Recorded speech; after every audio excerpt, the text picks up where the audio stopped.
Welcome to The Explainer. Today we're digging into some eye-opening new research on kidney cancer. So kidney cancer cases are climbing. The big questions are, who's most at risk and why? All right, first up, let's get a handle on the global picture. The what, In 2022 alone, we saw almost 500,000 new cases of kidney cancer worldwide. Wow. And what's really striking here is the gender gap. Men are diagnosed way more often than women. So that's the situation now, but what about the future? Well, the forecasts are pretty startling. Researchers looked at population trends and are now predicting a major spike in cases globally.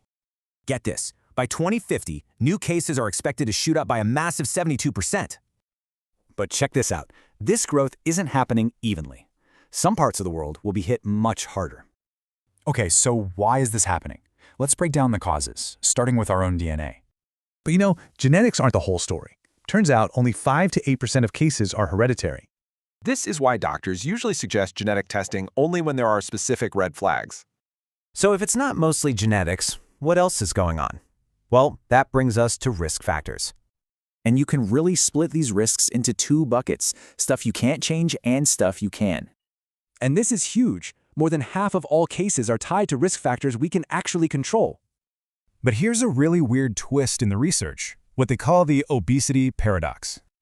Which brings us to maybe the most important part, what we can actually do about it. It really boils down to three big ones: excess body weight, high blood pressure, and smoking. See, a modifiable risk is something you can change, and that's a powerful thing for prevention. So, with cases set to skyrocket, we're left with a really big question for everyone involved.